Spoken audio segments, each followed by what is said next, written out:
السلام علیکم ورحمۃ اللہ وبرکاتہ۔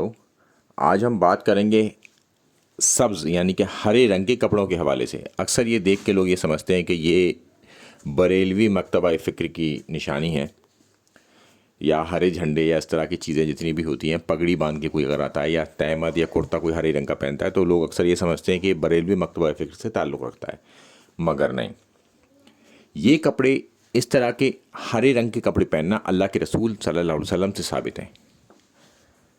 اللہ کے رسول صلی اللہ علیہ وسلم کو سبز رنگ والے دھاریوں دار کپڑے پہنے ہوئے دیکھا گیا، یعنی کہ یہ کپڑے پہنے جا سکتے ہیں۔ اگر کوئی پرنٹ ہو گرین کلر کا وہ بھی آپ پہن سکتے ہیں، اور اس کے علاوہ اللہ کے رسول صلی اللہ علیہ وسلم کو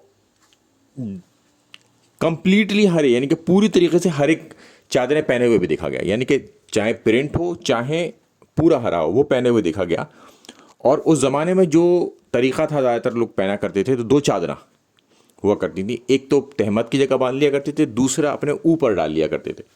جو احرام کی پوزیشن ہوتی ہے نا، احرام میں جب دو چادروں سے آپ کور کرتے ہیں اپنے آپ کو، وہ وائٹ ہوتا ہے، اور یہ عموماً وہاں پر لوگ یہ دو چادروں کو پہن لیا کرتے تھے۔ اللہ کے رسول صلی اللہ علیہ وسلم یہ دو چادریں پہنے تھے۔ ایک جگہ ذکر ہے دھاری دار، یعنی کہ کسی قسم کا پرنٹ تھا اس پر ہرے رنگ کا، اور دوسری جگہ پورا سبز۔ تو لہٰذا اب جب بھی آپ کسی کو دیکھیں تو وہ یہ حقارت کی نگاہ سے نہ دیکھیں اس کی طرف، یہ دیکھیں کہ یہ اللہ کے رسول صلی اللہ علیہ وسلم اس طرح سے پہنتے تھے۔ تو یہ اللہ کے رسول صلی اللہ علیہ وسلم کی سنت ہے کہ ہرے رنگ کے کپڑے پہن لیے جائیں، تو کوئی حرج نہیں ہے اس میں، بلکہ یہ سنت ہے، ثواب کا کام ہوگا، چونکہ اللہ کے رسول صلی اللہ علیہ وسلم کو پہنے ہوئے دیکھا گیا ہے۔ تو اس کو بالکل حقارت کی نگاہ سے نہ دیکھیں۔ السلام علیکم ورحمۃ اللہ وبرکاتہ۔